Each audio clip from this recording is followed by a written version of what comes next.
सदाशिवसमारम्भां श्रीशङ्कराचार्यमध्यमाम् अस्मदाचार्यपर्यन्तां वन्दे गुरुपरम्पराम्। ध्येयं सदा परिभवग्नमभिसदोहम् तीर्थास्पदं शिवविरिञ्चिनुतं शरण्यं वृत्यार्थिहं प्रणतपालभवाब्धिपोतं वन्दे महापुरुषते चरणारविन्दम्। वाक्यकारं वररुचिं भाष्यकारं पतञ्जलिं पाणिनिं सूत्रकारं च प्रणतोऽस्मि मुनित्रयम्। नमस्ते शारदे देवी काश्मीरपुरवासिनी त्वामहं प्रणौमि नित्यं विद्याबुद्धिश्च देहि मे। गुरुर्ब्रह्मा गुरुर्विष्णुः गुरुर्देवो महेश्वरः गुरुः साक्षात् परब्रह्म तस्मै श्री गुरवे नमः। आप सभी का स्वागत है आज की हमारी संस्कृत अध्ययन की कक्षा में। पिछली कक्षा में हमने शब्द रूपों के विषय में जाना, यानी हम जो पद संज्ञा की बात कर रहे थे उसमें जो प्रथम संज्ञा जिसको हम सुप कहते हैं, यानी जो सु औजस आदि 21 प्रत्यय हैं जिनकी सहायता से शब्द रूपों का निर्माण होता है, उसमें हमने राम शब्द के विषय में पढ़ा। साथ में हमने धातु के परिचय के रूप में लकारों के विषय में जाना। तो हमने जाना कि 10 लकार होते हैं और लकारों के नाम क्रम से ल लिखिए और उसके बाद अ ई उ री री ए और ओ, इनको जोड़कर आप अंत में टकार जोड़ देंगे तो सारे लकार बन जाएंगे। और जो ज्ञ है इससे भी हम 4 लकार और बनाते थे। इस प्रकार 10 लकार होते हैं। इसके अतिरिक्त हमने पुरुषों के विषय में जाना। कितने पुरुष होते हैं? तीन पुरुष होते हैं। उनका संस्कृत में कैसा प्रयोग है, प्रथम पुरुष क्या है, मध्यम पुरुष क्या है, उत्तम पुरुष क्या है। इसके अतिरिक्त हमने एक धातु रूप भी लिखने को आपसे कहा था, आप सभी ने गृह कार्य किया। बिल्लू जी कह रहे हैं क्षमा करें गुरु जी, आज कक्षा का गृह कार्य संपन्न कर पाए निजी व्यस्तक जी, कोई बात नहीं, लेकिन आगे से ध्यान रखिए, प्रयास करिए। देखिए 5 मिनट का कार्य होता है। अगर हम स्वयं के, मैं जानता हूँ आप बहुत अधिक व्यस्त रहते हैं, सभी व्यस्त रहते हैं, अगर हम इतना भी समय नहीं निकाल पाए तो थोड़ा सा फिर सोचनीय हमको हो जाता है।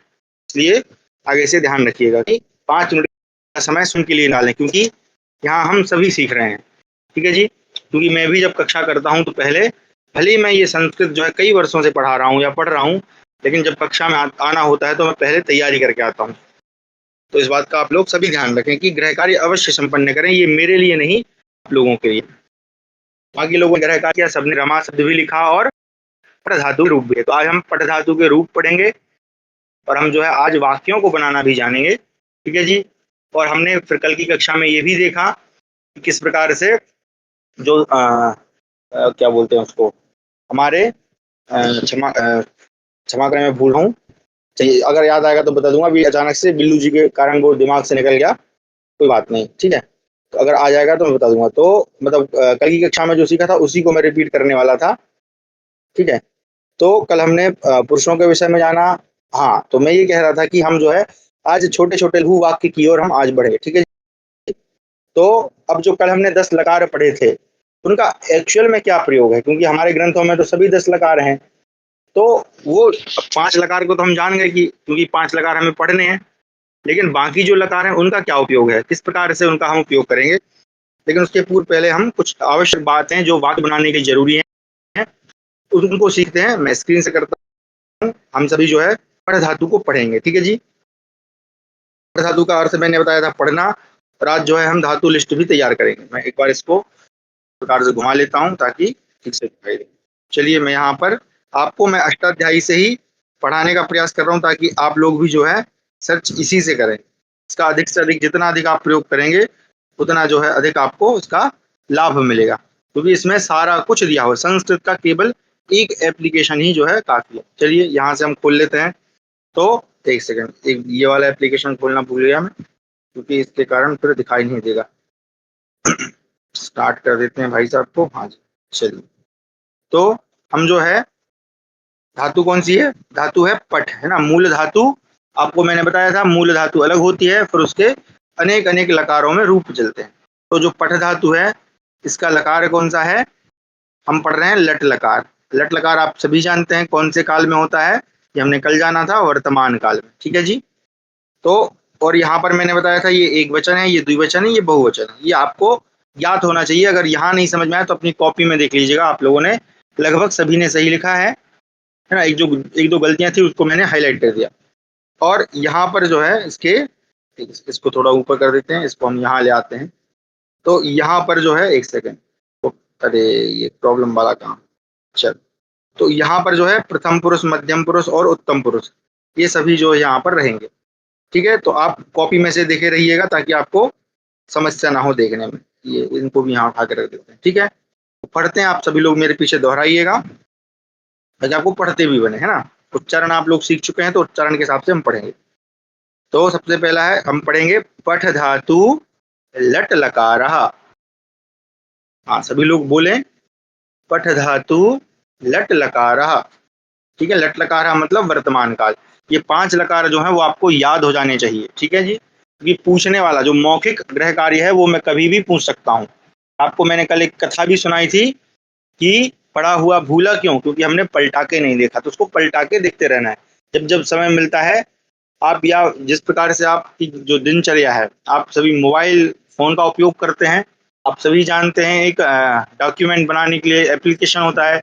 तो जो जो आप स्वयं लिख रहे हैं आप उसका ही डॉक्यूमेंट बना लें। तो कभी आप किसी स्थान पर बैठे हुए हैं, फ्री बैठे हुए हैं, तो उसको आप जो है खोलकर एक बार उसका रिवीजन करें। तो इस प्रकार से आपका जल्दी अभ्यास होगा। तो पठ धातु लट लकार यानी वर्तमान काल। चलिए पढ़ते हैं। पठति, पठतः, पठन्ति, पठसि, पठथः, पठथ, पठथ, पठामि, पठावः, पठामः। ठीक है, एक बार मैं पुनः पढ़ता हूँ ताकि आपको अच्छे से समझ में आए जी। चलिए दोबारा देखते हैं इसको। पठति, पठतः, पठन्ति, पठसि, पठथः, पठथ, पठामि, पठावः, पठामः। तो इस प्रकार से हमारे जो हैं ये रूप होते हैं। एक बार दोबारा से हम तीनों को साथ में पढ़ देते हैं। तो आप कैसे याद करेंगे इनको, बहुत सरल है याद करना। अच्छा, कई लोग क्या करते हैं, कल भी ये बात आई थी शब्द रूप में भी और धातु रूप में भी ये गलतियां करते हैं कि हम क्या करते हैं कि धातु को एक लेते हैं और उसके पीछे हम क्या करते हैं, ती, तहा और अंति इस प्रकार से जोड़ देते हैं, है ना। उसी तरह से सी, था, मी, वह, महा, ये नहीं करना है आपको। ठीक है जी, क्यों, क्योंकि जब आगे आप और भी कठिन धातुएं पढ़ेंगे तो वहां ती, तहा, अंति नहीं होता है ना। वहां पे सिस्टम बदल जाता है जब विशिष्ट धातुओं का, जैसे दा धातु है, इसका जब प्रयोग करेंगे तो वहां पे ददती, दत्ता, ददंती, सॉरी, ददती, दत्ता, ददती ऐसे रूप बनते हैं। तब क्या करेंगे तो फिर समस्या हो जाएगी। तो इसलिए हमको तीता हंती याद नहीं करना है, केवल हमको जो धातु है उसी के आधार पर काम करना। इसी के आधार पर आप दूसरी धातु भी बना लेंगे। अभी हम आपको बनाना भी सिखाएंगे। ठीक है जी, एक बार पढ़ते हैं। पठति, पठतः, पठन्ति, बोलने का अभ्यास करें। पठसि, पठथः, पठथ, पठामि, पठावः, पठामः। ठीक है जी, तो इस प्रकार से इनका अर्थ होता है, क्षमा करें, उच्चारण होता है। एक बार पुनः फटाफट पढ़ देता हूँ। याद कैसे करना है, मैं बार बार इसलिए पढ़ रहा हूँ ताकि आपको अच्छे से याद हो जाए। कई सारे छात्र ऐसे होंगे जिनको सुनते सुनते यही याद हो जाएगा। पठति, पठतः, पठन्ति, पठसि, पठथा, पठत, पठामि, पठावः, पठामः। तो ये हमारा पठ धातु का लट लकार। पठ का मतलब होता है पढ़ना। ठीक है जी, ये अब उसी तरह से एक हम दूसरी धातु ले लेते हैं। एक धातु होती है पत। धातु कौन सी होती है, पत। इसका हिंदी में अर्थ होता है गिरना। क्या होता है, गिरना। तो अब एक धातु से आप दूसरा कैसे बनाएं, ये मिरना दिख रहा है आपको, यहाँ पे गा पड़िएगा तो पेन खसक जाता है। तो ये गिरना है। गिरना मतलब ऊंचाई से गिरना, है ना, ऊपर से गिर जाना। अब वो कैसे बनेगा, तो देखिए कुछ नहीं करना है आपको। जैसे पठ धातु वैसे पत धातु है। पठ का बना पठती, तो पत का बनेगा पतति। पठतः, पततः, पठन्ति, पतन्ति, इस प्रकार से बनते जाएंगे। पठसी, पतसी, पठतः, पततः, पतथः, पठत, पतथ, पठामि, पतामि, पठावः, पतावः, पठामः, पतामः। इस प्रकार से आपके जो है ये सारे बन जाएंगे। ऐसी और भी धातुएं हम आगे अब सीखेंगे, ठीक है जी। निश्चिंत रहना, आपको चिंता नहीं करनी है, लेकिन आप ये समझ गए। तो पठती, पठता, पठन्ति। अब इसका अर्थ क्या है वो भी जान लेते हैं। तो पठती का मतलब हुआ एक वचन में, ये पठती है पढ़ना। चूंकि ये कौन सा लकार है, लट लकार है, वर्तमान काल है, तो हम क्या कहेंगे इसको। देखिए वर्तमान भी कई प्रकार का होता है ना। अगर हम सामान्य भाषा का उपयोग करें तो पठती पढ़ता है या पढ़ रहा है, इस प्रकार से हम कह सकते हैं। पठता, अब पठता कौन सा वचन है, द्विवचन है, तो दो लोग या दो पढ़ते हैं या दो पढ़ रहे हैं। उसी तरह से पठंती, पठंती सब पढ़ रहे हैं, बहुवचन है, सब आ जाता है उसमें, सब पढ़ते हैं या सब पढ़ रहे हैं, इस प्रकार से। उसी तरह से अब यहाँ पे नीचे देखिए, यहाँ पे पठसी, ये कौन सा पुरुष है, मध्यम पुरुष है। यहाँ पर मध्यम पुरुष का अर्थ लगाएंगे, और नीचे उत्तम पुरुष है तो यहाँ उत्तम पुरुष का अर्थ लगाएंगे। अब ये मध्यम पुरुष उत्तम पुरुष को हम पहचानेंगे कैसे, चलिए इसके लिए हम अपने उसमें चलते हैं। एप्लीकेशन हमारा जो है, इसको ध्यान से समझिएगा। ये आपको मैं बिल्कुल सरलता से बता रहा हूँ, ठीक है। एक बार इसको बंद कर दें, चलो इसकी आवश्यकता नहीं है, हमारे पेन भाई साहब ही काम करेंगे, ठीक है जी। चलिए ये तो हो गया 100%, यहाँ से कर देते हैं क्लियर ऑल। चल नया बोर्ड आ गया हमारा। अब ध्यान से समझिएगा, देखिए मध्यम, ये आप लोग लिख लें है ना, आपको ये आगे काम देगा। मध्यम पुरुष, मध्यम पुरुष, इसकी पहचान हम कैसे करेंगे कि मध्यम पुरुष क्या है और उत्तम पुरुष क्या है और प्रथम पुरुष क्या है। यहाँ पे हम दो ही चीजें लिख रहे हैं, ठीक है जी। और यहाँ पर ये एक वचन, द्विवचन, बहुवचन, ये आप समझे रहे हैं, वो सब जगह ऐसे ही चलेगा।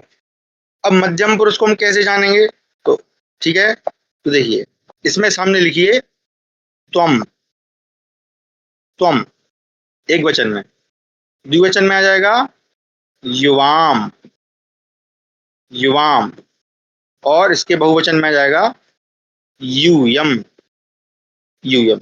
ये तीन शब्द लिख लीजिए, ठीक है। त्वम, युवाम, यूयम।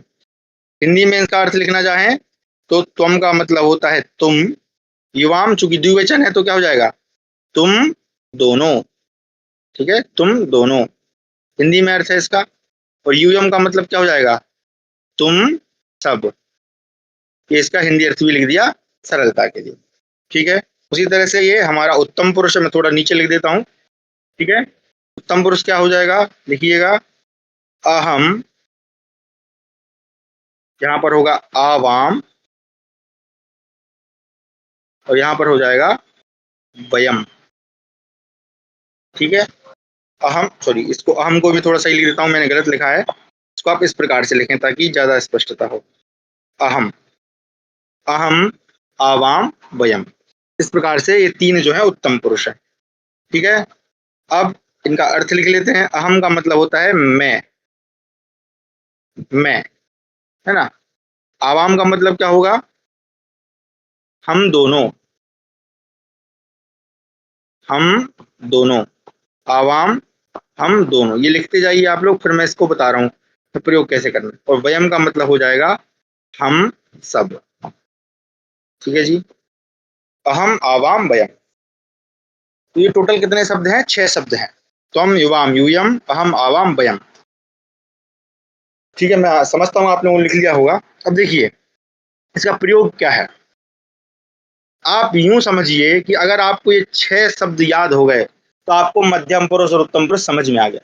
यानी कि इन 6 के अतिरिक्त जितने भी शब्द होंगे वो सभी क्या होंगे, प्रथम पुरुष हो जाएंगे। हालांकि इसमें आगे 3 शब्द और आएंगे, तृतीया का भी प्रयोग हम करते हैं, जब हम कर्तृवाच्य कर्मवाच्य पढ़ेंगे तब वहां आपको बताएंगे, लेकिन अभी फिलहाल के लिए 6 ही शब्द मान के रखें। अब ये है क्या, त्वम, युवाम, यूयम, तो ये एक शब्द होता है अस्मद, ठीक है, और एक शब्द होता है युष्मद। ये शब्द रूप है ना, अस्मद और युष्मद। तो युष्मद, युष्मद में बनता है त्वम, युवाम, यूयम, और अस्मद में बनता है अहम, आवाम, वयम। ठीक है जी। ये शब्द रूप भी आपको याद कराएंगे, ये इसका तो सबसे अधिक प्रयोग होता है। तो ये हम आगे जब व्यंजनांत में चलेंगे, क्यों, क्योंकि ये व्यंजनांत क्यों, क्योंकि इसके अंत में देखिए व्यंजन है, तो ये व्यंजनांत शब्द है। अभी तो हम केवल स्वरों पर ही हैं, तो स्वरों में भी हम केवल एक लिंग को पढ़े हैं ना, तो धीरे धीरे यहाँ तक हम पहुंचेंगे, अभी एक साथ नहीं पहुंच सकते हैं, धीरे धीरे पहुंचेंगे। तो ये दो शब्द हैं। अब क्या है कि इन दोनों के अतिरिक्त, यानी मध्यम पुरुष अगर आपको कहना हो तो त्वम, युवाम, यूयम, अगर ये तीन शब्द कहीं पर हैं तो वो कौन सा पुरुष है? मध्यम पुरुष है। उसी तरह से अगर कहीं पर अहम, आवाम, वयम, ये तीन शब्द हैं तो वो कौन सा पुरुष है? उत्तम पुरुष है। और इन छह के अतिरिक्त जितने भी शब्द हैं, देखिए कितना सरल हो गया। हम कहाँ कहाँ याद रखते कि भाई मध्यम पुरुष कौन सा है, उत्तम पुरुष कौन सा है? तो सबसे सरल विधि क्या है कि आप ये छह शब्द याद रख लीजिए। तुम, युवाम, यूयम कहीं लिखा है तो मध्यम पुरुष, अहम, आवाम, वयम कहीं लिखा है तो उत्तम पुरुष। और जो बाकी बच गया, जैसे अभी हमने क्या सीखा, राम, है ना, एक वचन में क्या बनता है? राम। आशा करता हूँ आप लोगों को याद हो गया होगा, है ना। आज बुधवार है, नहीं आज बुधवार ही है, हाँ। पूछने का भी था तो हो सकता है पूछ भी लूं, लेकिन वो मेरे ऊपर डिपेंड करता है कब पूछूं, आप लोग याद रखें, ठीक है। तो राम, रामौ, रामः, तो ये क्या है? राम क्या है, कौन सा पुरुष हो जाएगा? प्रथम पुरुष। उसी तरह से अगर मैं लिख दूं सुनीलः, अगर मैं लिख दूं सुनीलः, तो अब ये जो सुनीला शब्द है हमने नहीं पढ़ा है, लेकिन अगर आपसे प्रश्न पूछूंगा तो बताइए कौन सा पुरुष है, तो आप क्या कहेंगे? गुरुजी प्रथम पुरुष है। क्यों? क्योंकि ये सुनील जो है ना त्वम है, ना युवाम है, ना यूयम है, ना अहम है, ना आवाम है, ना वयम है। तो अगर ये छह शब्द होंगे तो ये कौन सा पुरुष है? प्रथम पुरुष है। सॉरी, क्षमा करें, ये मध्यम या उत्तम पुरुष है। और इन छह के अतिरिक्त जो भी होगा वो सभी क्या है? प्रथम पुरुष है। ठीक है जी। अच्छा, मैं एक गुरुजी विभक्ति किधर यूज होती है थोड़ा सा एक्सप्लेन करिए। विभक्ति जो है संख्या में, गणना में यूज होती है, मतलब जब शब्द रूपों की गणना करते हैं। वर्कलोड आज थोड़ा था इसलिए, ठीक है कोई बात नहीं। गुरुजी प्रथम में वो जो दो पढ़ रहे हैं ना वो सब पढ़ रहे हैं, ऐसा होगा ना? प्रथम में, हाँ प्रथम में बे सब पढ़ रहे हैं। प्रथम का बताऊंगा अभी, है ना। अभी तो मैं बिल्कुल, देखिए मैं, मेरा लक्ष्य ये है कि मैं आपको बिल्कुल सरलता से पढ़ाना आरंभ करूं, ताकि हम थोड़े हाई लेवल तक पहुंचे ना। हम स्टेप बाय स्टेप चलेंगे, आपको वहां तक ले जाएंगे, ठीक है। अब देखिए, अब अभी आप मुझे इतना बताइए, जो मैंने बताया ये समझ में आया? तो हम, अच्छा जैसे मान लीजिए मैं कहीं पर लिखता हूँ, अभी मैं आ रहा हूँ वाक्य पे, आपको और स्पष्टीकरण हो जाएगा। अगर मैं कहीं पर लिखता हूँ तुम, ठीक है, तो ये कौन सा पुरुष हो गया? बिना देखे बता दीजिए, मध्यम पुरुष। वही है।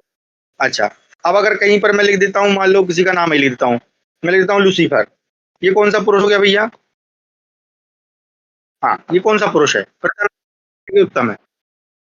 जी, कौन सा पुरुष है? प्रथम पुरुष। ये कौन सा पुरुष है? प्रथम। क्यों? क्यों प्रथम पुरुष है? क्योंकि ये ना त्वम है, ना युवाम है, ना यूयम है, ना अहम है, ना आवाम है, ना वयम है। इन छह शब्दों के अतिरिक्त जो भी शब्द होंगे वो सभी क्या है? प्रथम पुरुष हैं। समझ में आ रहा है बात, है ना। उसी तरह से मान लीजिए मैं एक रैंडम नाम लिख देता हूँ, मैं लिख देता हूँ विद्यार्थी। विद्यार्थी क्या है? हमने पढ़ा नहीं पढ़ा अभी, हमने विद्यार्थी शब्द को याद ही नहीं किया। ये तो ईकारांत है ना, हम लिखेंगे विद्यार्थी। तो ये कौन सा कारांत है? ईकारांत शब्द है ना। ईकारांत पुल्लिंग शब्द है। अब आपसे पूछेंगे कि गुरुजी हमने पढ़ा नहीं, लेकिन हम आपसे पूछें कि भैया बताइए ये कौन सा पुरुष है, तो आप कहेंगे प्रथम पुरुष है। क्यों प्रथम पुरुष है? क्योंकि ये ना तुम है, ना युवाम है, ना आवाम है, ना वयम, ना अहम, कुछ भी नहीं है। तो जो इन छह शब्दों के अतिरिक्त जितने शब्द हैं वो सभी प्रथम पुरुष हैं। देखिए कितना सरल हो गया। हम कहाँ तक याद रखते कि ये मध्यम है, कि ये कितने लाखों अरबों शब्द हैं, कैसे पता करेंगे भाई कौन सा मध्यम कौन सा उत्तम? तो इसलिए सरलता के लिए आप इन छह शब्दों को याद रखिए। अगर तुम, युवाम, यूयम, इसे अगर मैं लिखता हूँ यूयम, यूयम कौन सा पुरुष है? मध्यम पुरुष है। और मध्यम पुरुष का कौन सा वचन है? बहुवचन है। ठीक है जी, क्योंकि यूयम बहुवचन है तो यूयम मध्यम पुरुष आ गया। मध्यम और उत्तम पुरुष को हाँ हाँ बिल्कुल बिल्कुल एग्जाम्पल आएंगे, एग्जाम्पल पे ही चल रहे हैं जी, है ना। क्योंकि पहले हम क्या करते हैं, हम इस बार हमने पढ़ने का सिस्टम कैसा बनाया है, पहले आपको वो बताते हैं, संज्ञाएं बताते हैं ना, उसके बाद एग्जाम्पल पे जा रहे हैं। हालांकि ये उल्टा क्रम है, सही तरीका क्या है कि एग्जाम्पल पहले बताइए फिर संज्ञा बताइए। लेकिन समस्या ये है हमारे साथ में कि आप में से आधे से ज्यादा लोगों को तो पता है संज्ञाएं, लेकिन बहुत लोगों को नहीं भी पता है।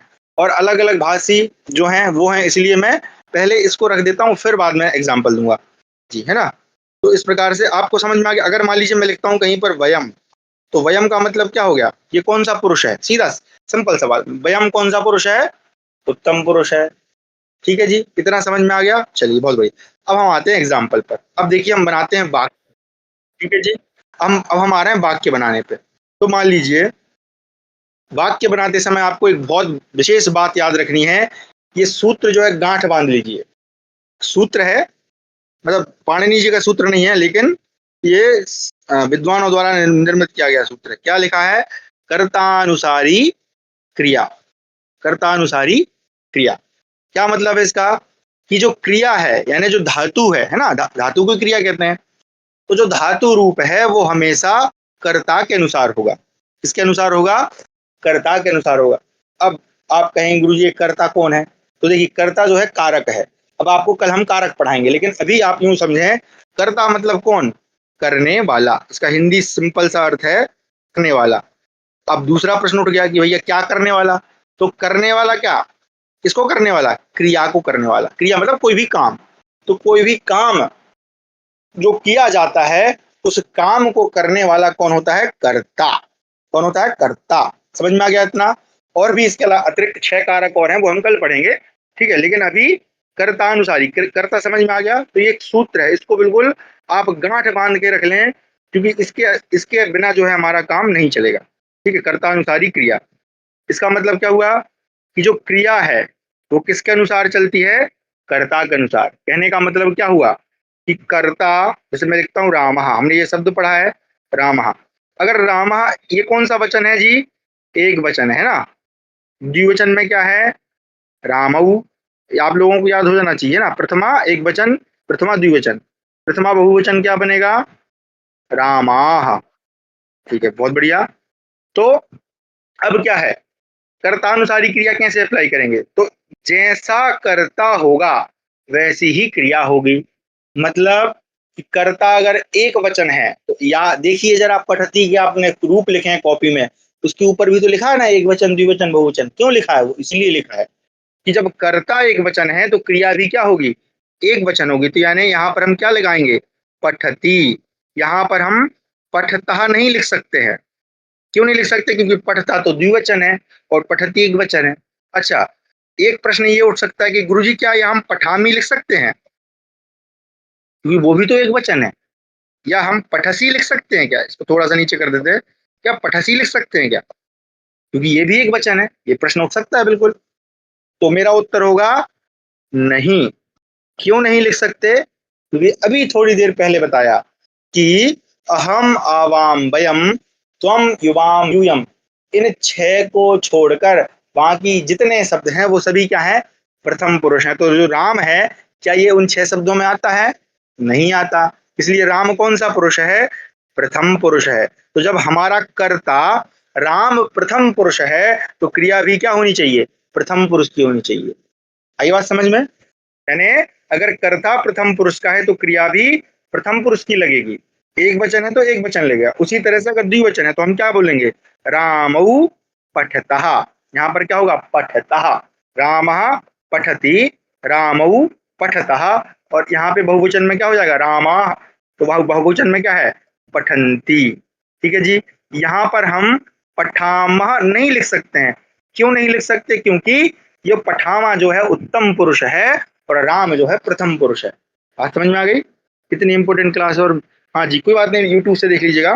तो ये पठामा नहीं आएगा, क्यों, क्योंकि ये उत्तम पुरुष है और कर्ता जो है हमारा प्रथम पुरुष का है। अब तो ये क्या हो गया, ये देखिए हमने क्या बना लिए, ये हमने वाक्य बना लिए, है ना। अब हमने शब्द बनाना सीखा, सीख लिया जी। धातु बनानी सीख लीजिए। अब किस पे आ गए हम, वाक्य बना, ये बन गया वाक्य। आपका वाक्य क्या बन गया, वाक्य बन गया रामः पठति। रामः पठति मतलब क्या हुआ, राम पठति, लट लकार वर्तमान काल है, पट पट पट का मतलब होता है पढ़ना, लट लकार है तो पढ़ता है। तुम्हारा वाक्य क्या बन गया, राम पढ़ता है। बात समझ में आ गई, है ना। उसी तरह से रामौ पठतः। अब रामौ द्विवचन है तो कितने राम हो गए, 2 राम हो गए, है ना। तो रामौ पठतः। जैसे अगर आप देखेंगे हम महाभारत पढ़ रहे थे अभी, तो वहां पर एक राम हम परशुराम जी को बोलते हैं और एक राम हम भगवान राम को बोलते हैं। है ना। रामायण में भी जब परशुराम जी और राम जी का प्रसंग आता है ना, हालांकि वाल्मीकि रामायण में थोड़ा अलग है, रामचरितमानस में अलग है, लेकिन वहां पर भी यही शब्द प्रयोग किया जाता है, रामऊ, है ना। वो दोनों राम, जैसे भगवान कृष्ण को भी कृष्ण कहते हैं और अर्जुन का रंग जो है वो भी कृष्ण है, इसलिए उन दोनों को मिलाकर क्या बोल देते हैं, कृष्णऊ वदतः, दोनों कृष्ण बोले। जहां पे युधिष्ठिर, अभी जस्ट हमने थोड़े दिनों पहले एक प्रसंग समाप्त किया है जहां पर युधिष्ठिर जी से भगवान कृष्ण और अर्जुन दोनों मिलकर जाके सूचना देने जाते हैं कि उन्होंने कर्ण का वध नहीं किया, तब वो वहां पर आता है कृष्णो वदतः, दोनों कृष्ण बोले। बात समझ में आई? दोनों कृष्ण बोलते हैं, ऐसा वो कहते हैं। ठीक है जी, तो यही हमारे वाक्य है। उसी तरह से क्या हो जाएगा, रामा पठंती। अब समझ लीजिए कि बहुत सारे राम हैं, है ना, बहुत सारे राम हैं, तो क्या हो जाएगा, रामा पठंती। ये हमारा वाक्य बन गया जी, बहुत सरल वाक्य है। अब आगे चलते हैं, अब इसको हम थोड़ा सा टेबल के उसमें बनाते हैं ताकि आपको स्पष्टता हो जाए। चलिए इसको मैं मिटा देता हूँ। अब इसको हम जरा टेबल बनाएंगे, ठीक है। कैसे बनाना है हमको, यहाँ पे आप लिखेंगे प्रथम पुरुष, इसको मैंने शॉर्ट में लिख दिया। ऊपर आप लिखेंगे एक वचन, है ना, इसको समझ जाइएगा, मैं शॉर्ट में लिख रहा हूँ, द्वि, अरे भैया, हाँ, द्विवचन। और यहाँ पर हम लिखेंगे बहुवचन, ठीक है। ये मैं थोड़ा जल्दी जल्दी लिख रहा हूँ, आप चूंकि पढ़ चुके हैं इसलिए। उसी प्रकार से यहाँ पर क्या होगा हमारा, थोड़ा दूर लिख लीजिएगा, मध्यम पुरुष, और यहाँ पर हम लिखेंगे नीचे उत्तम पुरुष, ठीक है। अब ये टेबल क्या है, मैं यहाँ पे लाइन खींच रहा हूँ, आप लोग स्केल से या हाथ से भी बना सकते हैं, जैसी आपकी अच्छी लाइन बनती हो। आज एलियन जी ने बड़ा अच्छा लिखा, मुझे अच्छा लगा उनको पढ़कर। चलिए अब ये, अरे भैया प्लीज, हाँ, चलिए इसको देख लिखते हैं। तो प्रथम पुरुष में हम क्या लिखेंगे, सॉरी, अरे भैया इधर हो जाइए, हाँ, यहाँ पर क्या होगा, एक वचन में हम राम ही लेके चलते हैं, ठीक है, राम, रामऊ। और बहुवचन में क्या है हमारा, रामाः। इसी तरह से आप किसी का भी, या आप लिख सकते हैं छात्राः, ठीक है, छात्र शब्द भी पुल्लिंगवाची है, दो छात्र हैं तो छात्रौ, और बहुत सारे छात्र हैं तो छात्राः, ठीक है जी, ये बन गया। अब धातु हम यहाँ पे, धातु कौन सी लेंगे हम, पठ धातु ले रहे हैं, है ना, पठ मतलब पढ़ना। तो चूंकि ये प्रथम पुरुष है, यहाँ पर पठ धातु का कौन सा आएगा, प्रथम पुरुष एक वचन आएगा, तो क्या बनेगा, पठती। यहाँ पर क्या जाएगा, पठतः, और यहाँ पर क्या जाएगा, पठन्ति। ये बन गया आपका वाक्य, रामः पठति, छात्रः पठति, राम पढ़ता है, छात्र पढ़ता है, रामौ पठतः, दो राम पढ़ते हैं, छात्रौ पठतः, दो छात्र पढ़ते हैं, रामाः पठन्ति, बहुत सारे राम पढ़ते हैं, छात्राः पठन्ति, हम सभी छात्र हैं तो हम पढ़ रहे हैं, छात्राः पठन्ति, छात्र पढ़ते हैं या पढ़ रहे हैं। तो इस प्रकार से हमारा ये वाक्य बन गया। उसी तरह से मध्यम पुरुष क्या है, तो मध्यम पुरुष में याद कीजिए क्या है, त्वम, युवाम, है ना, और अंतिम क्या लिखवाया था मैंने, यूयम, है ना जी। ये मध्यम, यही मध्यम पुरुष है ना। अभी आप इसको ही समझें, आगे एक इसमें दो, एक मतलब तीन शब्द और ऐड हो जाते हैं, वो तृतीया, उसमें बनता है त्वया युवाभ्याम युष्माभि, ना, वो भी ऐड हो जाते हैं जब हम कर्तृवाच्य बनाएंगे। अभी लेकिन वहां नहीं गए, इसलिए इसको ही समझे, ठीक है। अब अब ये चूंकि हमारा एक तुम मतलब क्या होगा, तुम, तो ये तुम भी क्या है, ये करता है, करता मतलब तुम। अच्छा देखो, करता कैसे, कि राम पढ़ता है तो पढ़ने की क्रिया कौन कर रहा है, राम कर रहा है या छात्र कर रहा है, इसलिए वो करता है। उसी तरह से हम बोलेंगे तुम।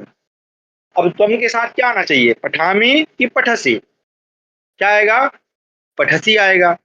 क्यों आएगा भैया पठसी, क्योंकि जब हमारा कर्ता मध्यम पुरुष है तो क्रिया भी मध्यम पुरुष की होगी, तो क्या होगा यहाँ पर, त्वम पठसी, ठीक है, आ रहा है समझ में। युवाम पठथः और यूयम पठथ, अर्थ क्या हुआ इसका, त्वम पठसी, तुम पढ़ते हो, युवाम पठतः, तुम दोनों पढ़ते हो, और यूयम, सॉरी यहाँ पे थोड़ा गलत हो गया है जी, क्षमा करें, यहाँ पे विसर्ग नहीं है ना, यहाँ पर केवल थकार है, मतलब अंत में आ है, तो यूयम पठथ, तुम सब पढ़ते हो, तुम पठसी, देखो हमेशा याद रखना, तुम के साथ पठसी ही होगा, तुम पठतः नहीं होगा। क्यों नहीं होगा, क्योंकि तुम एक वचन है और पठतः द्विवचन का है, और इसके साथ त्वम के साथ त्वम पठती नहीं हो सकता। क्यों नहीं हो सकता? कि त्वम जो है मध्यम पुरुष का करता है और पठती प्रथम पुरुष की क्रिया है, इसलिए त्वम पठती नहीं होगा, त्वम पठसी ही होगा। त्वम पठसी, तुम पढ़ते हो। युवाम पठतः, तुम दोनों पढ़ते हो। यूयम पठत, तुम सब पढ़ते हो।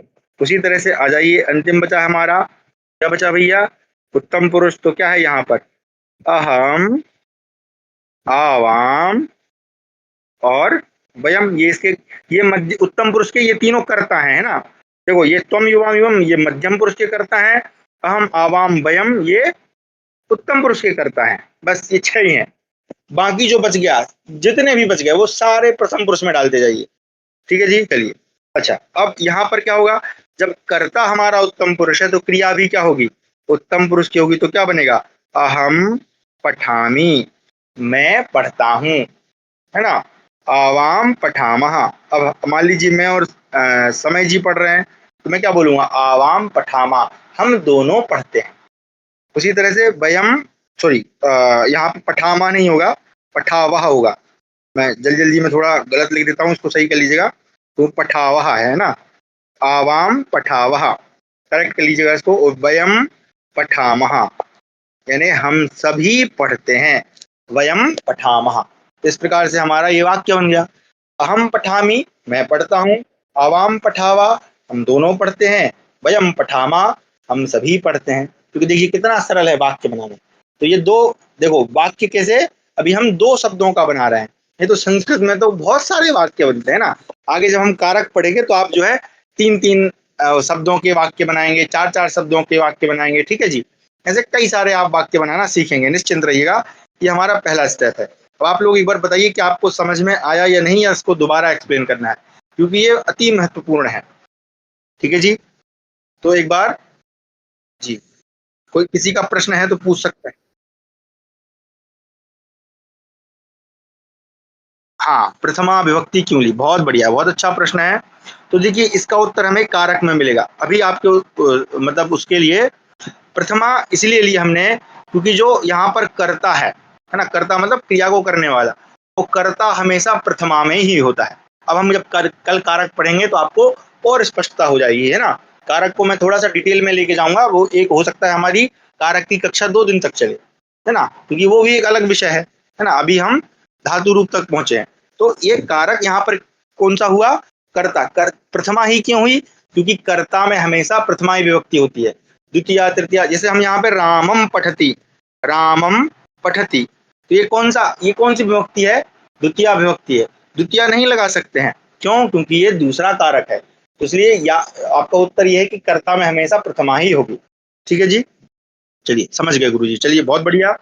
तो अब आपको अब क्या करते हैं, हम थोड़ा धातुओं को निर्माण करते हैं। ठीक है जी, क्योंकि धातु पता नहीं होंगी तो हम वाक्य कैसे बनाएंगे। तो इसके लिए हम करते क्या है, आप लोगों से ही बनवाते हैं। ठीक है जी, अब आपको क्या करना है, एक छोटा सा चार्ट बनाना है। ठीक है, चार्ट इन द सेंस कैसे बनाना है, आपको आगे तक का देखो, मेरे पास सब बना रखा है, मैं चाहूँ तो आपको भेज दूंगा, है ना। लेकिन उसमें समस्या ये होगी कि आप लोग सीधा कॉपी पेस्ट मारेंगे, और वो मैं चाहता नहीं हूँ, इसलिए आपसे बनवाऊंगा। तो इसमें करना क्या है, हमको यहाँ पर आपको लिखना है, चार्ट बनाना है अलग से, एक नए नए पेज में बनाइएगा ना, आधे पेज में मत बनाइएगा।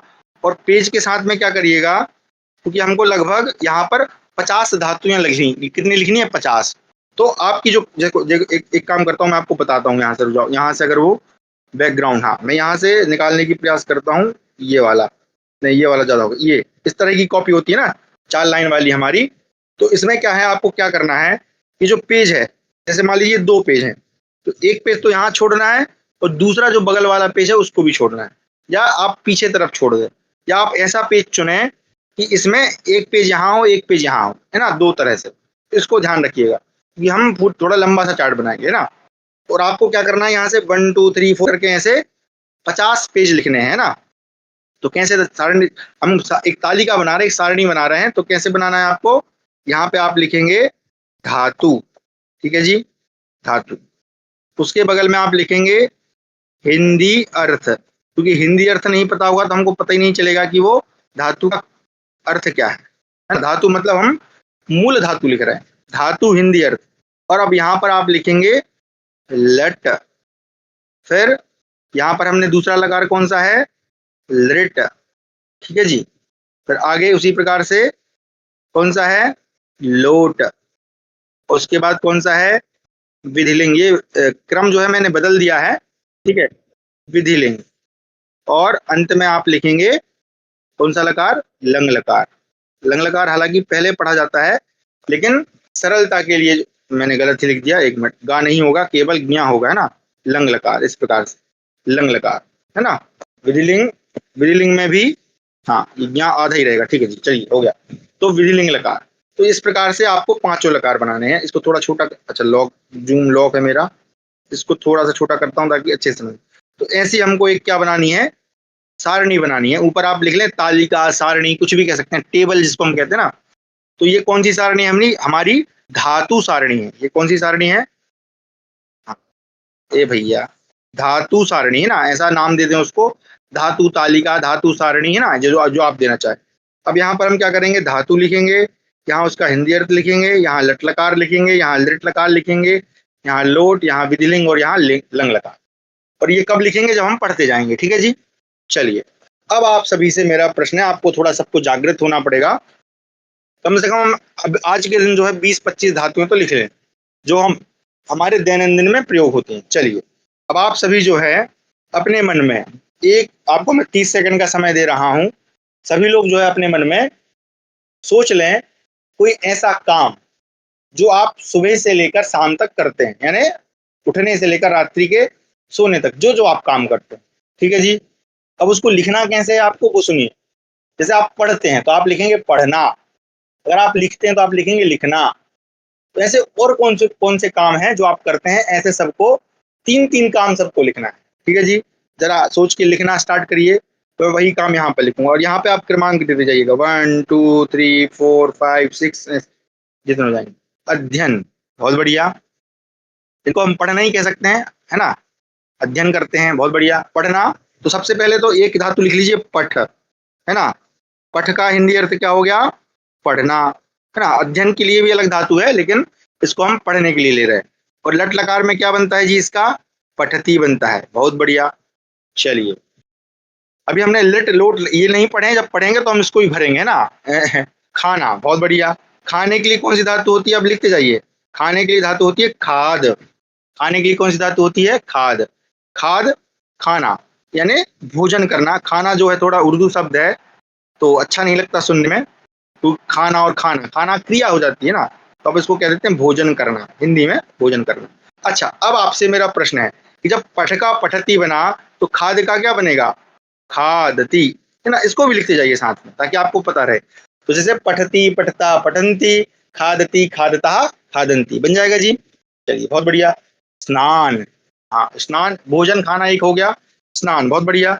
अब स्नान के लिए क्या करेंगे, मैं अब ये केवल आप समझ गए ना, इसलिए मैं डायरेक्ट लिखते जाता हूँ। तो स्नान के लिए एक धातु होती है स्ना। कौन सी धातु होती है जी, स्ना धातु होती है। अब स्ना धातु में क्या करना है आपको, ध्यान से समझिएगा। यहाँ पर आपको एक ऐसा कोई चिन्ह बना लेना है। जैसे कि मैं क्या करता हूँ कि मैं स्टार बना देता हूँ। स्टार मतलब ऐसे कुछ छोटा सा अपन ने स्टार बना दिया, या आप ऐसे कोई गोल चिन्ह बना सकते हैं जो आपको अच्छा लगे। हैज भी आप लिख सकते हैं ऐसे। ये क्यों जरूरी है, क्योंकि ये स्ना धातु जो है ना, ये विशिष्ट धातु है। विशिष्ट धातु है, मतलब इसका रूप जो है, इसका जो रूप बनता है, वो पठ धातु या खाल धातु से थोड़ा भिन्न बनता है। तो स्ना का मतलब क्या हो गया, स्नान करना। सॉरी, स्थान लिख गया, ना लिखना है। ओ भैया वापस हो जाओ, हाँ, स्नान करना, है ना। इसको हम नहाना भी कहते हैं हिंदी में, स्नान करना, है ना। इस प्रकार से लिख लीजिए। इसका रूप क्या बनेगा वो आप लोगों से बाद में पूछेंगे ना। चलिए, अब मैं नहीं लिख रहा हूँ, वो आपका काम है। चलिए आगे। हाँ, और क्या था, स्नान, भोजन, शयन, सनम, स्नानम, हाँ स्नानम वही कह रहे हैं आप। ध्यान, हाँ ध्यान के लिए धई धातु है। कौन सी धातु है, धई, धा में आई की मात्रा, धई। इसको भी स्टार कर लीजिए, इस प्रकार से स्टार, ये भी स्टार धातु है। इसका अर्थ क्या हो जाएगा, ध्यान करना, ध्यान करना, ठीक है जी, बहुत बढ़िया। मैंने बोला 3-3 लिखना है, आप लोग 2-2 लिखना है भाई, गलत बात। पीना, बहुत बढ़िया कुलदीप जी, बहुत अच्छी धातु आपने दी। पीना को, पीना की धातु कौन सी है, पा धातु है। इसको भी स्टार कर लीजिए। अच्छा एक मिनट रुकिए, स्टार मत कीजिए। ये पा के साथ ना आप बगल में लिखिए पिव, इस प्रकार से लिखिए पिव, अरे यार उल्टा लिख रहा हूं मैं, एक मिनट। हाँ, ये पिव, ऐसे ब्रैकेट में आप लिख दीजिए पिव, और फिर यहाँ पर हिंदी अर्थ लिखिए पीना। ये ब्रैकेट में मैंने क्यों लिखा उसको समझिएगा। जो इसकी मूल धातु क्या है, पिव है, सॉरी पा धातु है। मूल धातु क्या है, पा। ये भी स्टार धातु है, पा। मूल धातु है पा, लेकिन इसका जो रूप चलता है ना वो पिव के जैसे चलता है। तो इसका लट लकार में कैसे चलेगा, पिवती। क्या बनेगा, पा का बन जाता है पिवती। ठीक है जी। वो कैसे बनता है आप अष्टाध्यायी में सर्च करिएगा, वहां सारी प्रक्रिया लिखी हुई है ना, तो उतना डीप हम नहीं जाएंगे। तो इसका रूप बनता है पिवती। तो जैसे पठती पठतः पठन्ति, उसी तरह से पिवती पिबतः पिबन्ति, पिबसी पिबतः पिबत, पिबामी पिबावः पिबामः। आपको अभ्यास भी करना है साथ में ना, बोलते बोलते, कि आपको अगर पठ धातु याद हो गई तो ये सारी ऑटोमेटिक याद हो जाएंगी जी। चलिए आगे, भोजन पकाना। हाँ बहुत बढ़िया, भोजन पकाना। ये अच्छा, एक मैंने छोड़ दिया, भजन करना। तो भजन करने के लिए धातु है भज। कौन सी धातु है जी, भज धातु है ना। भज गोविंदम भज गोविंदम भज गोविंदम मूढ़ मते, है ना। ये शंकराचार्य जी का एक बहुत अच्छा स्त्रोत है। तो भज इसका होता है भजन करना या भजना, है ना, हरि को भजना, भज धातु। ठीक है, ये स्टार धातु नहीं है, सिंपल धातु है। अच्छा, दौड़ना, बहुत बढ़िया। दौड़ने के लिए लिख लीजिए धाव। कौन सी धातु है जी, धाव धातु है ना। दौड़ना, धाव धातु। ठीक है, इसका हिंदी अर्थ लिख देंगे हम दौड़ना, है ना, इस प्रकार से। अब ये आप ढूंढ ढूंढ के लाएंगे भैया ना। चलिए, जो विशेषता ये बता दूंगा। अच्छा, आगे क्या लिखा है, लिखना। लिखना के लिए कौन सी धातु है, लिख धातु है। लिखना, लिख धातु, बहुत बढ़िया। नहाना हो गया जी। पूजा करना, अच्छा पूजा दीदी का नाम पूजा करना, ठीक है। तो इसके लिए एक धातु होती है पूजय। यहाँ पे या भी लगाइएगा साथ में, और इसमें स्टार लगा लीजिएगा। या क्यों, देखो वैसे तो मूल धातु कुछ और है, लेकिन मैं इसको सरल करके बता रहा हूँ आप लोगों को, ठीक है। जब आप वहां पे सर्च करेंगे ना आपको थोड़ी डिफरेंट मिलेगी अष्टाध्यायी में, लेकिन ये हमारे काम के लिए है, पूजय, पूजय। अब यहाँ पे या क्यों लिखा, क्योंकि ये नई धातु है, इसको समझिए। या मैंने इसलिए लिखा क्योंकि जब इसका रूप बनेगा, तो अगर देखो, अगर हम सिर्फ पूज लिखेंगे ना, मूल धातु क्या है, पूज है, तो पूज बस लिखेंगे तो रूप बन जाएगा पूजती, जो कि क्या हो जाएगा, अशुद्ध रूप हो जाएगा। या लिखने का कारण है कि जब पूज धातु है, ये भी स्टार धातु है ना, पूज धातु कैसी है, स्टार धातु है, स्टार। तो जब हम पूज का रूप चलाएंगे तो क्या बनेगा, पूजयति। या इसलिए लिखा क्योंकि हमको या के साथ ती जोड़ना है, पूजयति। ठीक है जी। अच्छा चलिए, भोजन पकाना। भोजन पकाना तो पकाना ही है मेन चीज। तो इसके लिए, अरे पक नहीं होती भाई, पच धातु होती है। कौन सी धातु होती है जी, पच धातु, पच। पच को भी स्टार लगा लीजिए, है ना। इसके रूप चलते हैं पचती पचता पचंती, ऐसे। ठीक है। चलिए, खेलना, बहुत बढ़िया। खेलना के लिए दो धातुएं हैं, ठीक है। एक प्राचीन है, एक नवीन है। धातुओं का निर्माण भी होते होते जाता है ना, जैसे जैसे कवि महाकवि इत्यादि प्रयोग करते हैं। तो एक तो है क्रीड धातु, और दूसरी है, सॉरी इसमें हलंत होगा, खेल धातु, है ना। इसका भी प्रयोग आजकल होने लगा है आधुनिक संस्कृत में, है ना। क्रीड धातु और खेल धातु, इन दोनों का ही अर्थ क्या होता है, खेलना। बहुत बढ़िया, क्रिकेट खेलना, वॉलीबॉल, कबड्डी, जो भी आपको पसंद है। पूजना हो गया जी। पसंद, प्रसाद खाना, खाना खाने में आ गई वो, चाहे प्रसाद खाएं चाहे भोजन खाएं, बात वही है। ये पता नहीं इन्होंने क्या लिखा है, वाब, होम, यज्ञ। हाँ यज्ञ, बहुत अच्छा। तो यज्ञ करना, इसके लिए यज धातु है। यजन, उसको हम कहते हैं संस्कृत में यजन, है ना, यज, यज धातु है। यजन, यजन करना, यज्ञ करना, है ना। उसी से, इसी से बनता है यजमान, है ना। चलिए, बहुत बढ़िया। यज धातु को भी स्टार कर लीजिए, ये छोटा सा स्टार है। उठना, हाँ, ये उठना बहुत अच्छा है। उठना धातु बहुत विशिष्ट है। देखिए, कुछ धातुएं जो हैं उपसर्ग के साथ प्रयोग होती हैं, ठीक है जी। तो यहाँ पर एक धातु होती है स्था, सॉरी स्था नहीं होती यार, हाँ स्था ही होती है, क्षमा करें, स्था धातु होती है। इसको इस प्रकार लिखें, आपको बताता हूँ। स्था को भी स्टार कर लीजिए, और इसके बगल में लिख लीजिए तिष्ठ। क्या लिखिए, तिष्ठ। ठीक है जी। हाँ, यहाँ पे मत लिखिए, कॉपी में भी लिखते जाइए, है ना, नहीं तो काम गड़बड़ हो जाएगा। यहाँ भी लिखें और कॉपी में भी लिखें। था क्या होता है, तिष्ठ। तिष्ठ का मतलब होता है, सॉरी धातु कौन सी है, मूल धातु है था धातु। था का मतलब होता है स्थिर होना, रुक जाना। लेकिन जब उसके हम रूप चलाते हैं बैठने में, तो बन जाती है तिष्ठ। तो तिष्ठ का मतलब क्या हो गया, बैठना, है ना, नीचे बैठना, आसन पे बैठना, तिष्ठ। अब इसी स्थान में अगर हम क्या करेंगे, एक उपसर्ग होता है उत, उत उपसर्ग होता है। उपसर्ग कहाँ लगते हैं? धातुओं के आगे। संस्कृत में जब धातु हो चाहे शब्द हो उनके आगे ही उपसर्ग लगते हैं। तो उत प्लस स्था, तो क्या बन जाएगा? उठना। क्या बन जाएगा? हिंदी में उठना हो जाएगा। ठीक है जी। योग करना, योग करना, योग करने के लिए तो अलग से कुछ नहीं है। चलिए मैं एक आपको सर्वग्राही एक धातु दे देता हूं। वो धातु कौन सी है? क्री धातु है। क्री धातु, क्री ये सर्वग्राही धातु है। ये बहुत ज्यादा विशिष्ट है। इसको तो याद करिएगा करिए, क्योंकि करना तो सब जगह आता है। जैसे अब देखो करना का क्या महत्व है कि अगर हमको कुछ धातु याद नहीं आ रही है ना, हमको पता ही नहीं चल रहा है ये कौन सी धातु है, तो क्या करेंगे? हम उसमें करना लगा देते हैं। जैसे भोजन करना, है ना, पढ़ाई करना, लिखाई करना, मोबाइल चलाना अलग हो गया, है ना, कुछ भी में हम करना लगा देते हैं। तो करना से बहुत सारे काम सिद्ध हो जाते हैं। इसलिए करना के लिए कौन सी धातु है? क्री धातु। ये भी स्टार धातु, इसको भी लिखते जाइए। करना ये सर्वश्रेष्ठ धातु है। अच्छा, उसी तरह से आलस करना, देखिए आलस करना वही आ गया बात। आलस करने के लिए अलग से कोई ऐसा विशिष्ट नहीं। टालना, हाँ टालना हो सकता है। इसके लिए धातु मुझे अभी मस्तिष्क में नहीं है, हम सर्च कर लेंगे जी। हाँ अच्छा, अब दो चार सुनना, हाँ सुनना के लिए बहुत बढ़िया। हाँ ये बोलना सुनना ये हम सभी करते हैं ना। तो बोलने के लिए लिखिए वद धातु। कौन सी धातु है? वद। और इसी के सम, सॉरी स्टार नहीं है ये, स्टार नहीं है। इसी के समतुल्य जो है, बोलने की समतुल्य एक धातु है कथय।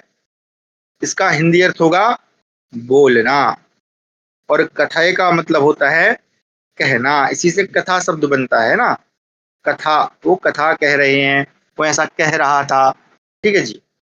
अच्छा, सोना, हाँ सोना के लिए कौन सी धातु है? त्वप धातु है ना। त्वप को विस्तार कर लीजिए। हाँ चलिए और बता देता हूं मैं, एक दो मैं अपने मन से बता देता हूँ। एक होता है जाना, होता है ना जी, जाना।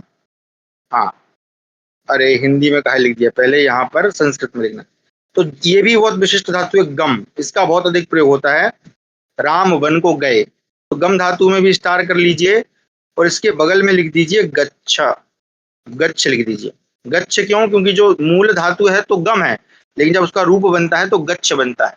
जैसे अगर हम सामान्य नियम से बनाएंगे तो पठ का पठती बना, तो गम का क्या बनना था? गमति। लेकिन गमति नहीं बनता, बल्कि क्या बनता है? गच्छति, यानी जाता है। उसी तरह से एक हो गया गम मतलब जाना। अब उसके लिए फिर क्या हो जाएगा? आना भी होगा भैया। अरे यार इस तरफ क्यों लिख देता हूँ मैं, हाँ यहाँ, या क्या हो जाएगा? आना। तो आना के लिए क्या करेंगे? आना के लिए कुछ नहीं करना है। जो गम धातु है उसी में एक उपसर्ग होता है आ, और उसमें हम लगा देंगे गम, है ना। तो गम मतलब गच्छ। तो आ और प्लस गम ये उपसर्ग है। आगे उपसर्ग पढ़ाएंगे तो आपको और स्पष्टीकरण होगा। अभी मैंने जैसा बोला कि जैसा मैं जैसा बोल रहा हूँ वैसा वैसा करते जाओ, ठीक है। तो ये हो जाएगा आना, आगम। ठीक है जी। तो इस प्रकार से हमारे, अच्छा एक और धातु है बहुत विशिष्ट है, दा धातु है ना। दा, दा धातु का क्या अर्थ होता है? देना, है ना, देना होता है। और लेना के लिए उसमें आ लगा देंगे तो लेना हो जाएगा। खैर चलिए, आ प्लस दा, ये क्या हो जाएगा? लेना। ठीक है जी। देखो दा धातु कई प्रकार की होती, तीन तीन या चार प्रकार की धातु है। देखो अगर आप अष्टाध्यायी में सर्च करोगे ना तो वहां तो और भी जैसे जो दा धातु ना एक्चुअल में वो दान धातु है। दान, णा है, वहां पे णा की इत संज्ञा है, इसलिए हम केवल दा लिख रहे हैं ना। मतलब अष्टाध्यायी में और विस्तृत है, लेकिन अब सामान्य ज्ञान के लिए हमको यही लिखना है। अच्छा एक होता है, देखिए जी, है ना, एक और धातु लिख लीजिए नी। ये भी बहुत प्रयोग होती है, नी धातु। ये भी स्टार धातु लगा लीजिए। इसका मतलब होता है ले जाना। कोई इधर से कोई सामान ले जा रहा है ना, उस तरह से नी धातु है। सर्च कैसे? सर्च कुछ नहीं, अष्टाध्यायी में जाइए और ये जो धातु लिखी है ना, या आप जो लिस्ट बना रहे हैं यही वहां पे लिख दीजिए। मैं एक बार आपको दिखाई देता हूँ, चलिए। हाँ, प्रत्यक्ष किन प्रमाण है ना, प्रत्यक्ष को क्या प्रमाण है। चलिए एक बार हम अष्टाध्यायी खोल लेते हैं। चलिए यहाँ पे आपने सर्च करना है, जैसे कौन सी धातु है?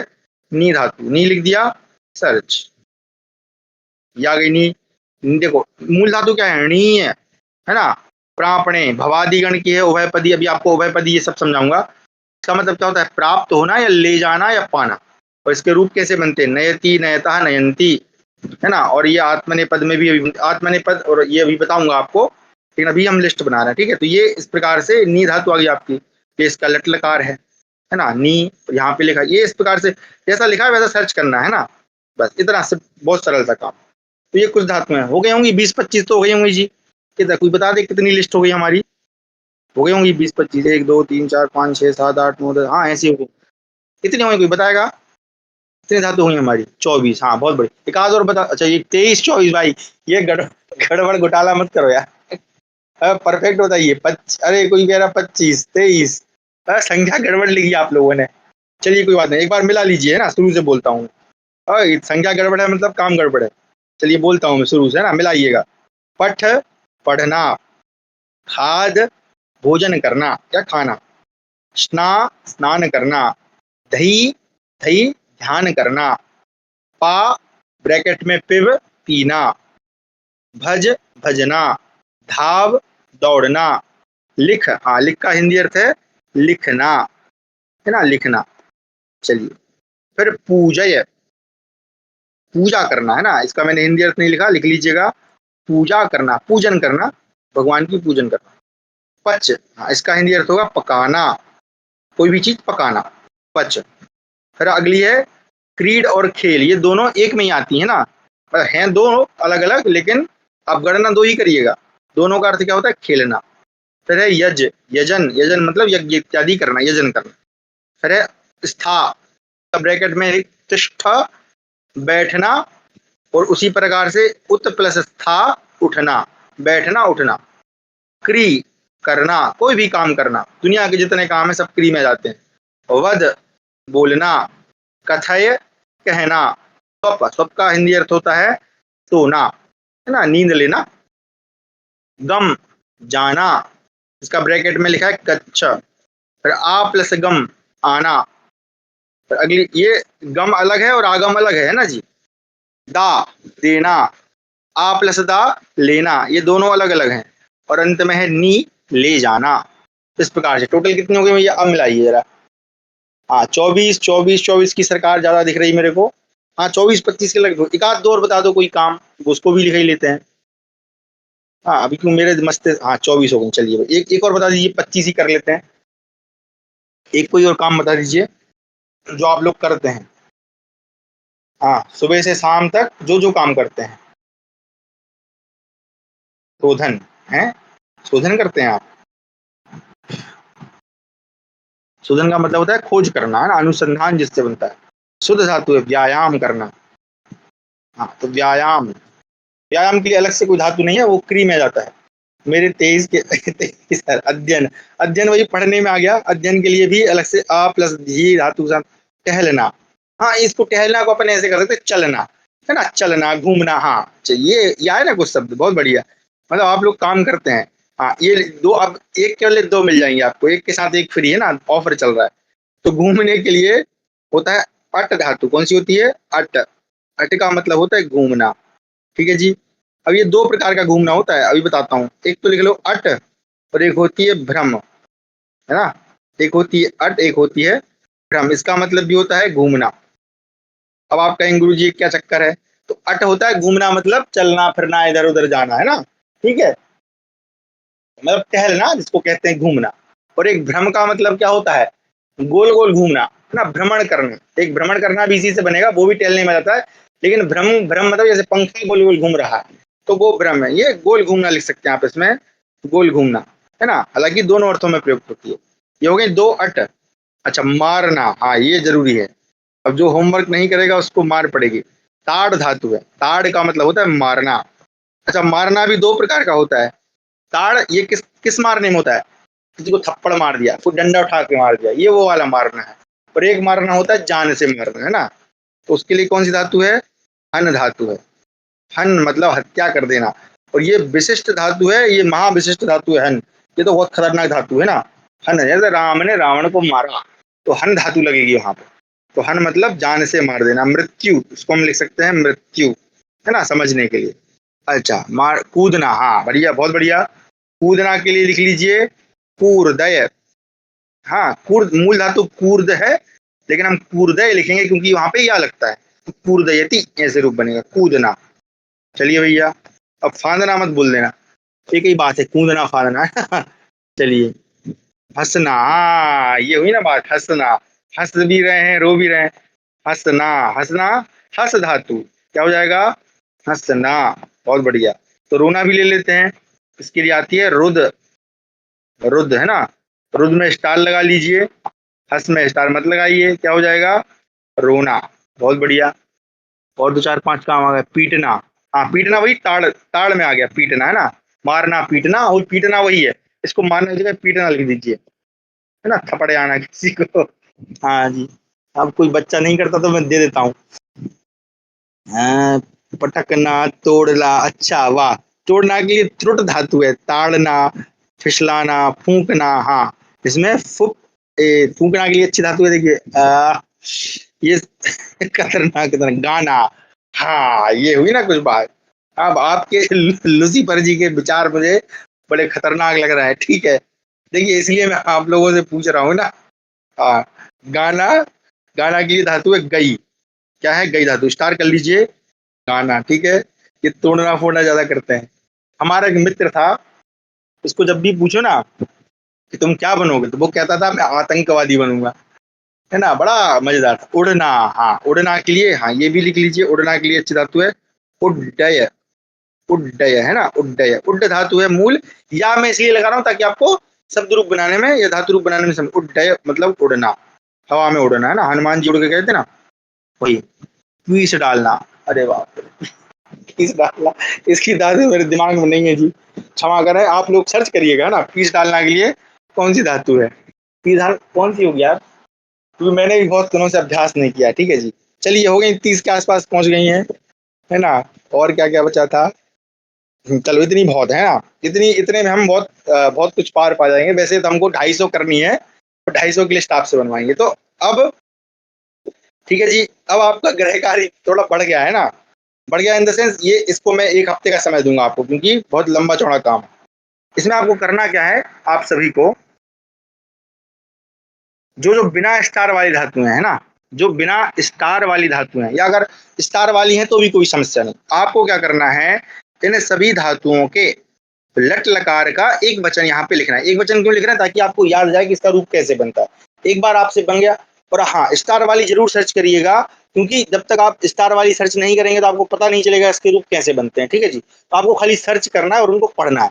आप, आज कौन सा दिन है, बुधवार है, मैं अगले बुधवार आपकी ये वाली कॉपी चेक करूंगा कि आपने सभी जो 30 या 32 जितनी भी हुई हैं, इन सभी को आपने लिखा है कि नहीं। कौन कौन सा, आपकी लिस्ट पूरी होनी चाहिए, क्लियर। और उसके बगल में उसका हिंदी अर्थ, और उसके बगल में उसका लट लकार का एक वचन।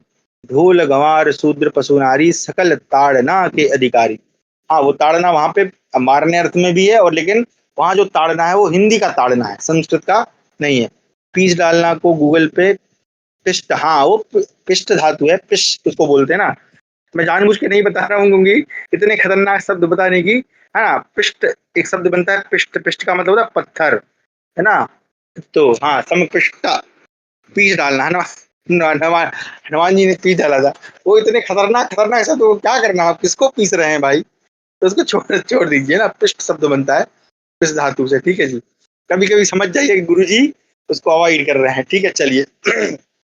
तो इस प्रकार से हमारी धातुएं थी। अब चलिए, धातुओं का थोड़ा सा हम जो है क्या करते हैं, इनका, एक सेकेंड, अब इनके प्रकार भी समझ लेते हैं, क्योंकि वो भी समझना जरूरी। ये लिस्ट बन गई आपको, कूदना, छीलना, कूटना, हाँ ये सब आप सर्च करिएगा, इंटरनेट आपके पास है, आप सभी मोबाइल वाले हैं, आपको जो जो लगे है ना, मैं आपको 250 की एक लिस्ट दूंगा, ठीक है जी। और 250 आपको याद करनी है सबको, वो लिस्ट मेरे पास बनी बनाई है। लेकिन मैं चाहता हूँ कि आप मेहनत से बनाएं, क्योंकि मैं बना के दे दूंगा तो खाली आप लिस्ट देखोगे और कभी लिखोगे नहीं। फूल तोड़ना, हाँ तोड़ना, उसके लिए, तोड़ना के लिए त्रुट धातु होती है, त्रुट, है ना, त्रोटयति इसमें रूप बनता है, त्रोटयति, है ना। ऊ का जो है वो हो जाता है, वो हम संधि पढ़ेंगे तो आपको फिर शब्द रूप बनाना, मैं आप धातु रूप बनाना आप स्वयं सीख जाएंगे। गुरुजी, एक क्या ग्रह कार्य है, हाँ अभी एक ग्रह कार्य, तो ये ग्रह कार्य आपका 1 हफ्ते वाला है, इसको मैं अगले हफ्ते पूछूंगा। आपको 7-8 दिन का समय दे रहा हूँ, ठीक है। रविवार आपकी छुट्टी रहती है, उस दिन आराम से बैठ के करिएगा। हाँ, ग्रह कार्य ये है जी कि ये जो धातुएं हमने अभी लिस्ट बनाई है, आपको ग्रह कार्य ये है कि आपने धातु भी लिख ली, उसका हिंदी अर्थ भी लिख लिया। अब आपको इन सब का लट लकार ढूंढ कर लाना है। आपने ऐसे बनाया ना, 5 लकार बनाए, लट है, लट है, फिर लृट है, फिर लोट है, विधिलिंग और लंग। तो अभी हमने 4 तो पढ़े नहीं है, केवल लट ही पढ़ा है। तो आपको जो है लट लकार सभी धातुओं के ढूंढ ढूंढ कर लाने हैं। कि जैसे अगर मान लीजिए ये हन धातु है, तो इसके लट लकार में क्या बनेगा? कूर्दय धातु है, तो इसके लट लकार में क्या बनेगा? हस है, तो इसके लट लकार में क्या बनेगा? अच्छा देखिए, मैं आपको ये बताऊं ना कि आप जिनमें स्टार लगा है ना, उनमें ही आपको थोड़ी समस्या हो सकती है। बाकी सब तो पठ के समान है, जैसा पठ वैसी सारी धातुएं। यही तो फायदा है संस्कृत पढ़ने का। एक धातु याद करिए, आपको बाकी सारी बन जाएंगी। अब उदाहरण के लिए हस ले लीजिए, हस में स्टार नहीं है, क्या बन जाएगा? पठती, हसती, पठता, हसता, पठंती, हसंती। लो, बन गया। क्या ही दिक्कत है? जो स्टार वाली है इनको थोड़ा सा देखना पड़ेगा आपको जी, ठीक है। जैसे पा है, पा में मैंने वैसे लिखवा दिया पिव। अच्छा, अब एक धातु आप मेरी तरफ से लिखिए, क्योंकि वो अष्टाध्यायी की पहली धातु है, भू धातु। भू, और इसके बगल में लिखिए भव, क्योंकि ऊ का भव हो, ऊ बा हो जाता है, ठीक है। इसका हिंदी अर्थ होता है होना। क्या होता है जी? होना, है ना, किसी भी चीज का होना। में कोई भी काम हो रहा है, ये वर्षा हो रही है, वर्षा भवती, वर्षा हो रही है, ठीक है जी। इसलिए होना, भू धातु। उसके रूप कैसे बनेंगे? भवती। अच्छा, एक और लिख लो भैया, अस धातु, ठीक है। स्टार, ये भी स्टार है और ये भी। अस तो समझ लो महा से क्री और अस, ये 2 धातुएं ऐसी हैं जो आपको याद होनी ही होनी चाहिए किसी भी परिस्थिति में, है ना। अस के बिना तो हमारा काम चलेगा ही नहीं, है ना। तो अब आपका जो कल का ग्रह कार्य है सभी का, है ना, तो ये जो अस धातु है ना, जैसे आपने पठ धातु लिखी है ना, पठ धातु आपने प्रथम पुरुष, मध्यम पुरुष, उत्तम पुरुष, उसी प्रकार से आपको जो है अस धातु को ढूंढ कर लिख कर लाना है सब लोगों को जी, ठीक है। लट लकार में, खाली लट लकार में लिखना है, बहुत है। अस का मतलब भी होता है होना, अथवा ब्रैक ऑब्लिक में लिखेंगे है।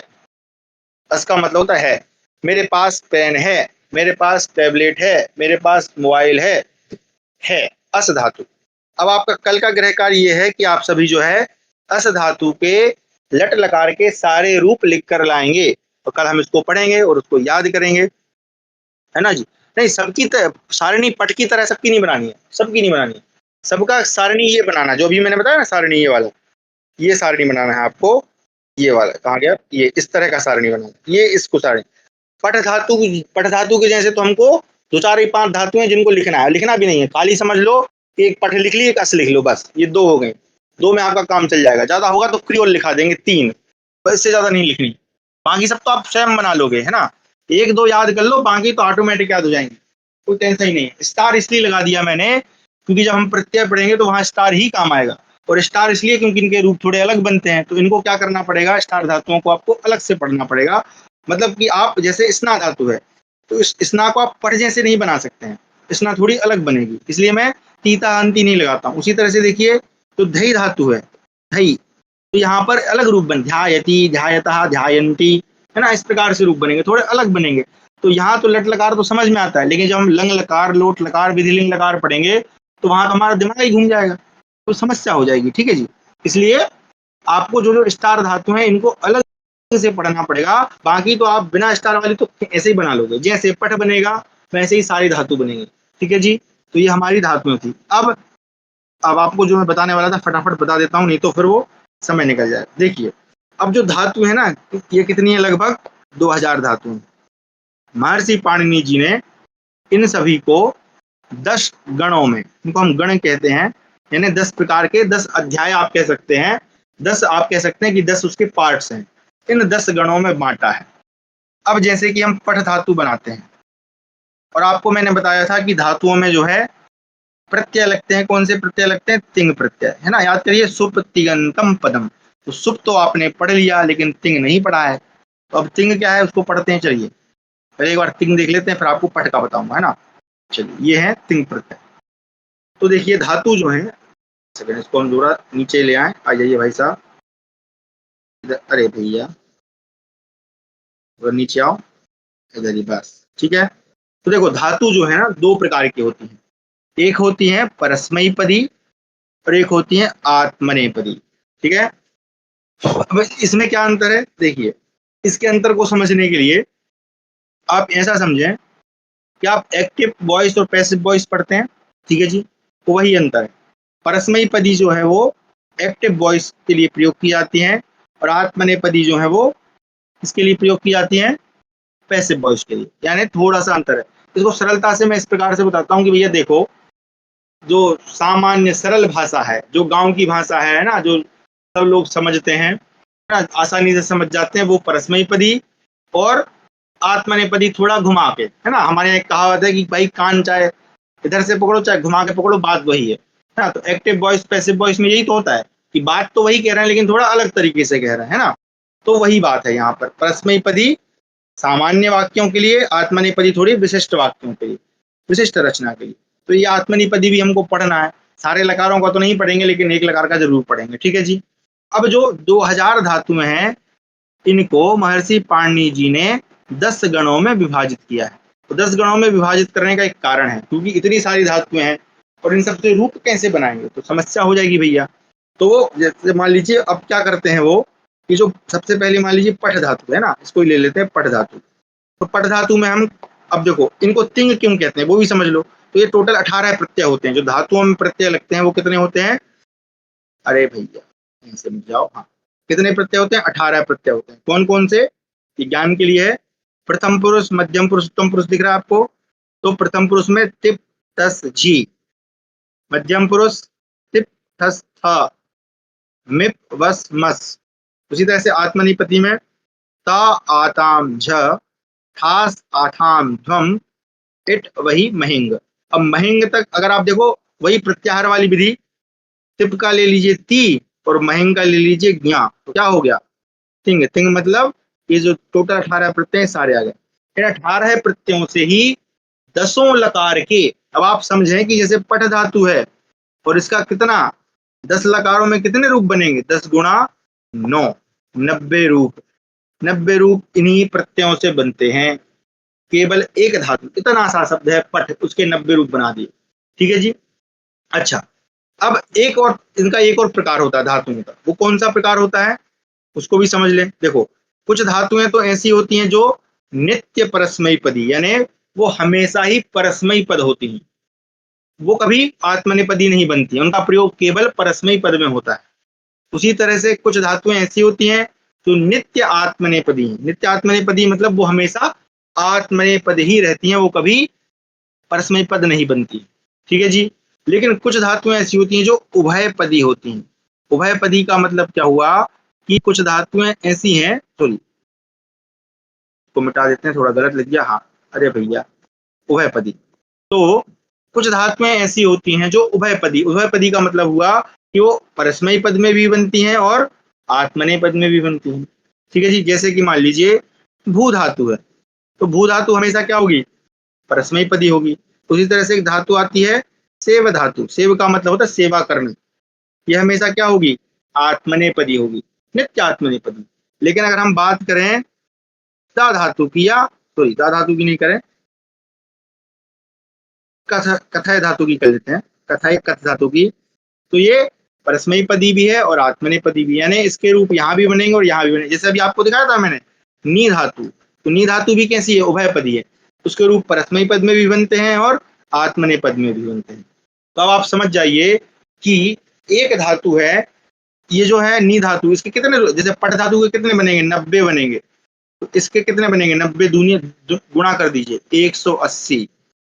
बताइए कौन सी भाषा है जिसमें एक धातु के 180 रूप बनते हैं। और 180 तो मैं कम ही बोल रहा हूँ, क्योंकि जब आप लुंग लकार है ना और जो है लुंग लिंग ये पढ़ोगे तो वहां एक धातु में एक वचन में 3 4 रूप बनते हैं, है ना। और फिर उसके बाद एक और आगे आता है ऋच और सनंत, ये करेंगे ऋच और सनंत लगा के, तो एक धातु में, है ना। अब ऋच सनंत क्या है, इनका थोड़ा सा परिचय दे देता हूँ, कभी आगे प्रसंग आएगा तो बताएंगे। जैसे पठ धातु है, तो पठ का मतलब क्या होता है, पढ़ना। लेकिन पढ़ने के अतिरिक्त एक और काम होता है ना, पढ़ाना। होता क्या भैया, पढ़ाना, पढ़ाना भी तो क्या है, काम है। जैसे आप पढ़ रहे हैं, मैं पढ़ा रहा हूँ, तो पठ धातु में ही णिच लगा के पढ़ाना बना लेते हैं। तो अब जब पठ का हम पढ़ाना बनाएंगे, तो जब इसके 90 बनेंगे तो इस पढ़ाना के भी कितने बनेंगे, 90 बनेंगे। समझ रहे हैं ना, एक ही धातु है। अब आप सोचें कितना समृद्ध सिस्टम है पाणिनि जी का, कि सिर्फ एक धातु है, उसमें ही उसके कितने हजारों, कई सौ जो है सैकड़ों रूप बना रहे हैं, है ना। तो इसलिए उन्होंने क्या किया, अब चूंकि बहुत सारी धातुएं थी 2000 के लगभग, और मैंने बताया कि कई सारी गायब हो गई हैं, इनको इन्होंने कितने गणों में बांटा, 10 गणों में। अब 10 गणों में इन्होंने सिस्टम बना दिया। सिस्टम क्या बना दिया जी, कि भैया पठ धातु से आपको अगर लट लकार में पठती बनाना है, तो आप यहाँ पर क्या करिए, तिप प्रत्यय लगा दीजिए।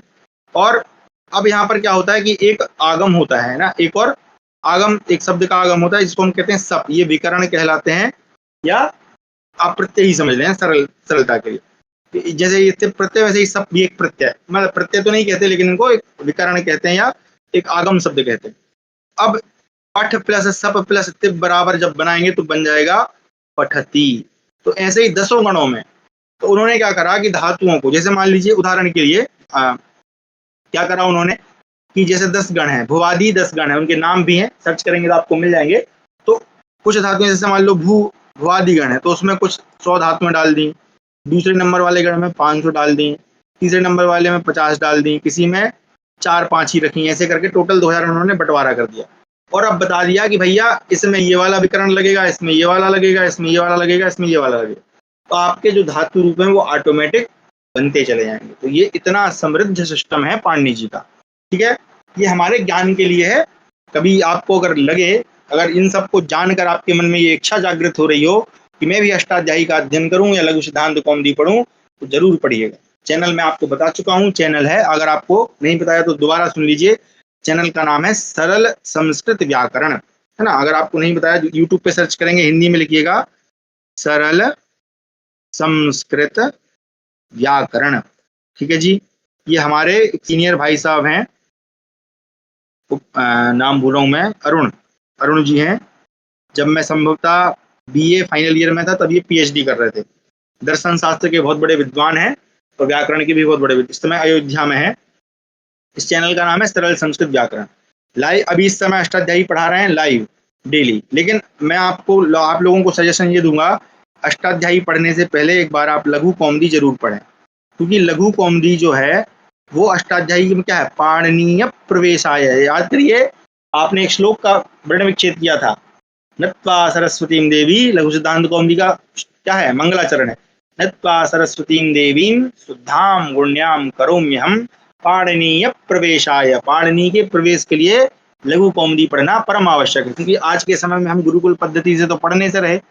तो यहाँ पर टोटल इनकी प्ले लिस्ट बनी है, प्ले लिस्ट में जाएंगे तो वहां लगभग 400 प्लस कुछ वीडियो हैं, पूरी की पूरी कक्षा है लघु सिद्धांत कौमुदी की। अगर किसी की इच्छा हो तो जाके पढ़ सकता है, ठीक है जी। तो ये लघु कौमुदी है, अच्छे से पढ़ाते हैं वो, थोड़ा सा शास्त्रीय पक्ष को ज्यादा रखते हैं, इसलिए आप इस कक्षा को पहले पूरा कर लें। और आपको कभी पढ़ने का मन हो तो ये 400 कुछ वीडियो हैं, आप नियम बना लें कि मुझे डेली 1 या 2 वीडियो देखने हैं, तो आप आराम से लघु कौमुदी को पढ़ सकते हैं। और फिर अगर और इच्छा जागृत हो अष्टाध्यायी पढ़ने की, तो वहां भी अष्टाध्यायी उनकी आरंभ हो चुकी है। और अष्टाध्यायी की काशिका वृत्ति से वो पढ़ा रहे हैं। काशिका वृत्ति सबसे सरल वृत्ति, यानी सरल भाष्य है उसका, अष्टाध्यायी का। तो इस प्रकार से आप जो है सरल संस्कृत व्याकरण इस चैनल पे जाके पढ़ सकते हैं, इस शास्त्रीय ग्रंथों को। अभी एक दिन किसी हमारे भ्राता कह भी रहे थे, गुरु जी आपने क्रात अर्जुनीयम पढ़ा है कि शिशुपाल वधम पढ़ा है कि नहीं, तो इन ग्रंथों को भी पढ़ाते हैं, दर्शन ग्रंथों को भी पढ़ाते हैं ना। उस समय जब जो नेट होता है ना, नेट की परीक्षा है ना, इसमें एक सिस्टम होता है नेशनल एलिजिबिलिटी टेस्ट, है ना, इसमें सब विषयों से होता है। तो इसमें एक सिस्टम होता है जेआरएफ का, इसमें कुछ जेआरएफ या जूनियर रिसर्च फेलोशिप, जब आप नेट निकाल लेते हैं तभी आप पीएचडी यानी रिसर्च में आप प्रवेश पाते हैं। क्योंकि नेट नहीं निकलेगा तो आजकल पीएचडी में, पहले क्या होता था पीएचडी का एंट्रेंस होता था, आजकल नहीं होता है। तो नेट निकाल लिया तो आप पीएचडी के लिए एलिजिबल हो गए। तो उसमें जीआरएफ उसका थोड़ा सा बढ़ा हुआ वो, कि अगर आपके परसेंटेज कुछ उसमें रहता है 85 या 8 ऐसा कुछ रहता है 80%, अगर आपके इतने परसेंट आते हैं नेट में, तो आपको फिर एक रिसर्च के लिए आपको एक फेलोशिप मिलती है, स्कॉलरशिप मिलती है, जो इस समय लगभग 45,000 रुपए हैं महीने के। आपको कुछ नहीं करना है, घर बैठे आपको 45,000 रुपए आएंगे। हाँ, बस आप कहीं जॉब ना करते हैं, ठीक है, आप घर में रहिए, 45,000 रुपये आपको महीने के आएंगे। ये पैसे मैं इसलिए बता रहा हूँ कि कई लोगों को संस्कृत में लगता है कि यार क्या रखा है, पढ़ के क्या ही बन जाएंगे, कुछ तो मिलता नहीं है। भाई साहब सब मिलता है, धन भी है, सम्मान भी है, ऐसा और कोई विषय नहीं। इसलिए संस्कृत पढ़ना चाहिए। तो जो भी आप सोच रहे हैं कि आपके हमारे कोई बच्चे हैं, रिश्तेदारों में होंगे या आपके स्वयं के होंगे, और आपका अगर विचार बन रहा है तो इस तरह से आप उनको पढ़ाई करा सकते हैं। बहुत अच्छा अनुसंधान, विद्यावारिधि जिसको पीएचडी कहते हैं, हमारे कई सारे ग्रंथ ऐसे पड़े हुए हैं जिनको आज तक कोई ने खोल के नहीं देखा, उठाकर फेंक दिया कूड़े में, क्या इनमें क्या ही रखा है। क्यों? क्योंकि अध्ययन नहीं करते हैं। इसलिए तो आप ये इस तरह से पढ़ सकते हैं। ठीक है जी, चलिए कक्षा को यहीं विराम देते हैं। मैं आशा करता हूँ आप समझ गए होंगे। तो धातुएं जो है दो प्रकार की होती हैं, उभयपदी आत्मनेपदी, सॉरी परस्मैपदी आत्मनेपदी, तीसरा प्रकार उभयपदी है। अच्छा, हमने जो है धातुओं की लिस्ट भी बनाई। अब आप जो है वाक्य को बनाना सीखा। कल हम जो है वाक्य को और बनाना सीखेंगे इन्हीं धातुओं के साथ में जो हमने धातुएं आज पढ़ी हैं। ठीक है जी, चलिए किसी का कोई प्रश्न या विचार है सादर आमंत्रित है। कक्षा को यहीं विराम देते हैं, समय भी हो गया है। कल का होमवर्क मैंने आपको बता दिया, अस धातु आप लोग जो है लिख कर लाएंगे।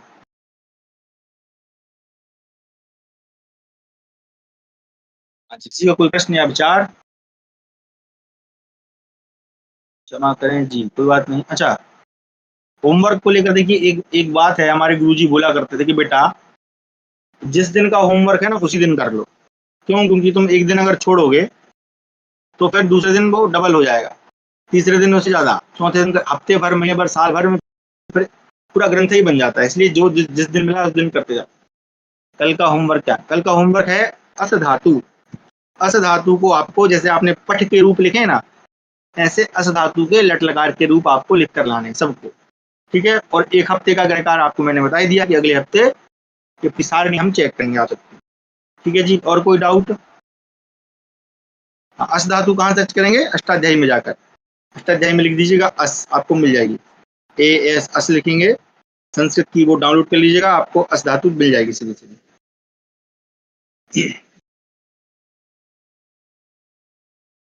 ये देखिए अस जो है तीन प्रकार की अस है। जो सबसे ऊपर वाली मिलेगी ना, वो सॉरी ऊपर वाली, सेकंड नंबर वाली, इसमें लिखा होगा ना होना या रहना, टू बी, टू एग्जिस्ट, है ना, क्योंकि अस का मतलब होता है होना। सेकंड नंबर पे आएगी, वो आपको करना है ना। अस जो है तीन प्रकार के होते हैं, है ना। धातु पांडे जी ने कहा से ली? हाँ, बहुत बढ़िया, अच्छा प्रश्न है। उन्होंने जो वेद थे, है ना, देखिए सबसे पहले आती है पहली कक्षा में क्या बताया था, व्याकरण का उद्देश्य क्या है? रक्षोहागम लघु, सॉरी रक्षोहागम लघु प्रयोजनी, है ना, रक्षा के लिए, लघु लघुता के लिए। तो वहां पे जब रक्षा के लिए बता रहे हैं तो क्या है? वेदों के जो शब्द हैं उनकी रक्षा की थी। वेदों में उस समय जो जिन शब्दों का प्रयोग होता था उनको लिया। उनसे प्राचीन जो व्याकरण थी, ऐन्द्र व्याकरण, कार्त्स्य व्याकरण, और भी कई सारे व्याकरण थे वहां से, और लोक व्यवहार में जो शब्द प्रचलन थे उन शब्दों को उन्होंने धातु के रूप में प्रयुक्त किया। यानी उन्होंने एक सिस्टम बनाया कि इसको हम धातु कहेंगे। धातु भी क्या है? संज्ञा है एक। भुआदयो धातवा इसका सूत्र है। यानी जो भू आदि तो 10 गणों में बताई गई हैं, इन्हीं को धातु कहते हैं। उन्होंने उनका ये खुद का बनाया हुआ सिस्टम कि भाई देखो इसको मैं ये नाम दे रहा हूँ, है ना। मतलब नाम तो पहले से प्रचलन में थे, लेकिन उन्होंने इनको गणों में बांटा। उनको उसमें इस प्रकार से शब्द रूप बनाएंगे, इस तरह से हम प्रत्यय लगाएंगे, ये सब उन्होंने बनाया। चलिए, तो शांति पाठ के साथ कक्षा समापन करेंगे। होमवर्क वाले सेक्शन में भेजा है क्या ये अष्ट धातु है गुरु? अस्वा अस, यह वाला, हाँ हाँ, अस धातु, अस धातु, हाँ जी, यही यही अस्थि अस्ता अस्थि स्था संति असी स्था स्था अस्मि अस्मा स्मा। हाँ, यही धातु लिख के लानी। ये जो ऊपर दिख रहा है लट लकार, ये इन्होंने भेज दिया ऊपर वाला, केवल लट लकार लिख के लाना। लंकार लट लकार ये मत लिखना भाई ना अभी, क्योंकि हम वहां पहुंचे नहीं है, इसलिए नहीं जाए। जितना बताया उतना करें, ठीक है, अधिक नहीं करना है, क्योंकि देखिए आप करने में सक्षम है, मुझे कोई डाउट नहीं है, लेकिन फिर आप भटक जाएंगे, समस्या ये होगी ना। चलिए, तो शांति पाठ के साथ समापन करेंगे। सभी लोग मंत्र दोहराएंगे। सर्वे भवन्तु सुखिनः, सर्वे सन्तु निरामयाः, सर्वे भद्राणि पश्यन्तु, मा कश्चित् दुःखभाग् भवेत्। ओम शांति शांति। आप सभी का धन्यवाद जुड़ने के लिए। कल पुनः हम इसी समय पर जुड़ेंगे। सभी को नमस्ते। हर हर महादेव। नमस्ते।